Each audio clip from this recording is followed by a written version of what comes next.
Charlie Elphicke. Thank you, Madam Deputy Speaker. I rise not to detain the House for unduly lengthy time, because I know everyone wants to get to bed before midnight, but I just want to set out why it is that country-by-country reporting is so very important, and why it is that the whole culture, which has grown up on too many cases of tax avoidance by large, big business and multinationals, is something which we cannot condone and we cannot tolerate. People say, what is wrong with an organisation like Apple organising its tax affairs to its best possible advantage?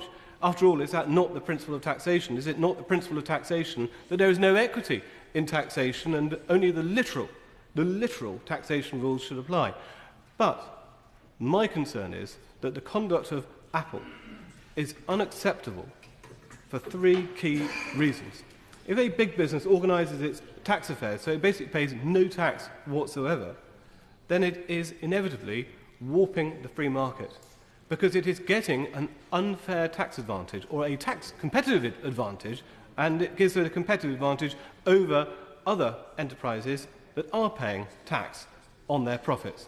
So that, for me, is a really serious issue.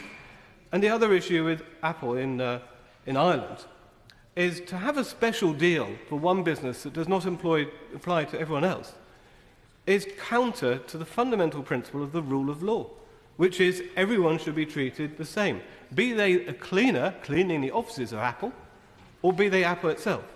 And what is offensive is a situation where the cleaner in the office is paying more in tax than the massive profitable enterprise whose offices they are cleaning.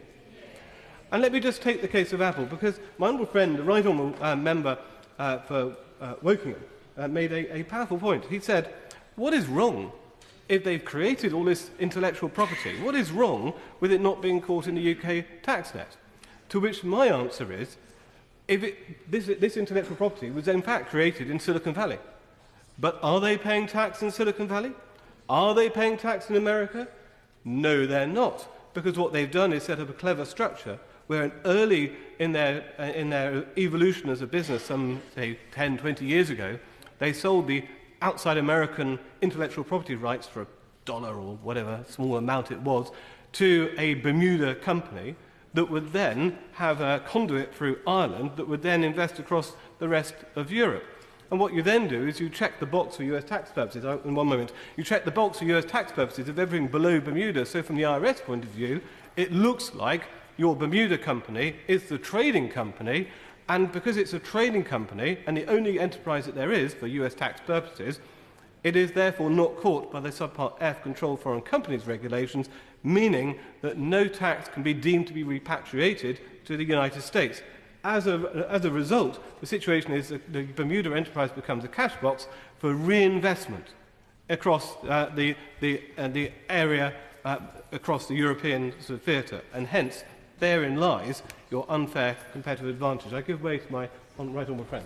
I just wanted to remind my honourable friend that I did not mention the word Apple, and I expressed absolutely no view on Apple's tax affairs one way or the other. I asked a question about how can we as legislators globally produce a system which is fair and sensible so that people know what companies should be paying. I have not studied in detail Apple's tax affairs, so I would not presume to lecture either for or against what they do.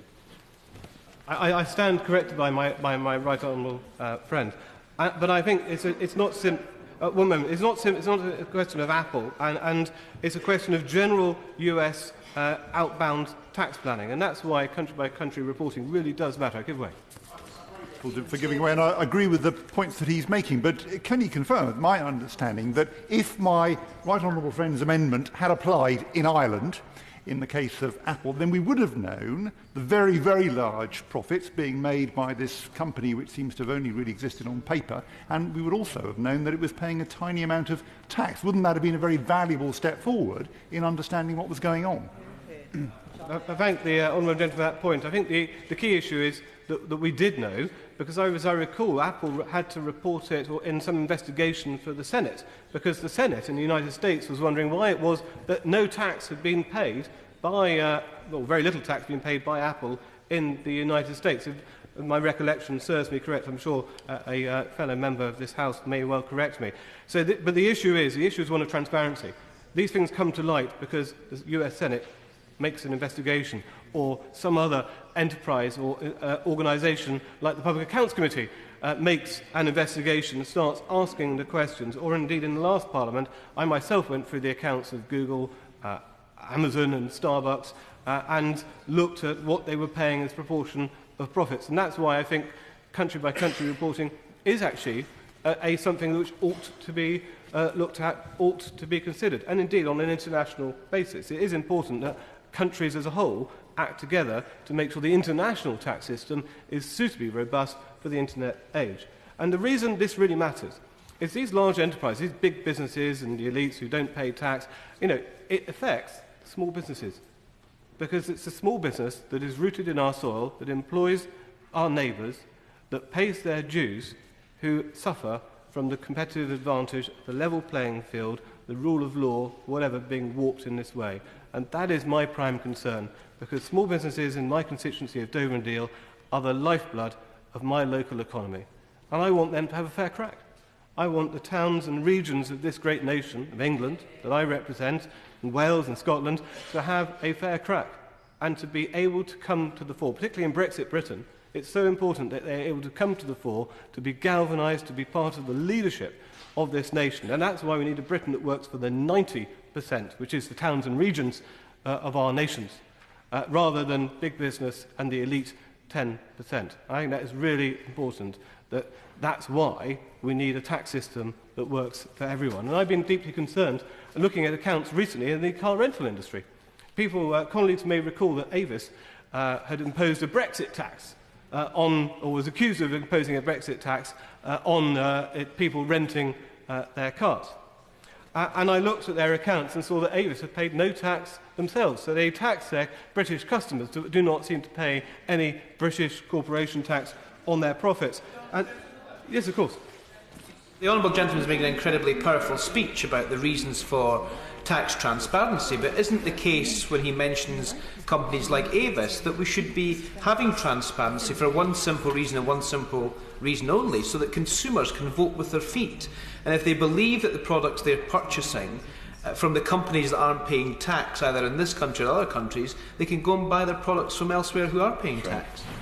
A very powerful point, and that's why transparency matters. If people know that they're being taken for a ride, then they do not have to use that particular organisation. An organisation which uses a Luxembourg structure, which is a common kind of intermediate structure for pan-European tax planning to organise things so that no tax need be paid. And it's not just Avis. I had a look at the accounts of Hertz, another large US car rental company, which also doesn't seem to have paid any tax in the last few years. And it's this sort of thing which it's hard to tell how they're doing it, because I had to look very great detail at the accounts. And the accounts have some let out that they don't have to report related party transactions. But looking at it, you think that they may well be renting their car fleets through the Luxembourg or Netherlands BV that they use. Hertz uses the Netherlands BV, Avis uses a Luxembourg company, and to get money out of the UK tax net so that it's not subject to any profit. I don't know, I can't tell, because we don't have that level of reporting. That's why country-by-country reporting is actually quite important, not just as a tax concept, but as an accounting concept, so one can see where the money has gone. Similarly, with intercompany loans and borrowings, often they're at a much higher rate, and that's certainly the case with Avis. They're paying more in their intercompany borrowings than they're paying to their borrowings to the bank. So that, too, gave me a level of concern. And there seemed to be maybe some trademark royalties in there, maybe some royalties to do with the IT computer systems that they have internally, but it's hard to tell because we do not have that level of granularity from the accounts. So the case I'm making is we ought to have a greater level of knowledge. We ought to have a greater level of reporting. We ought to have a greater level of understanding of how money is being paid and the taxes that are due, and the nature of the planning which is being undertaken in order to make sure that our laws can be more robust and that we can make sure that everyone in this nation pays a fair share of tax, be they the cleaner, be they the biggest, largest enterprise trading in this country, because it matters to the rule of law, it matters to a fair and open market, it matters to a level competitive playing field, that all businesses, all enterprise are treated the same. Yield.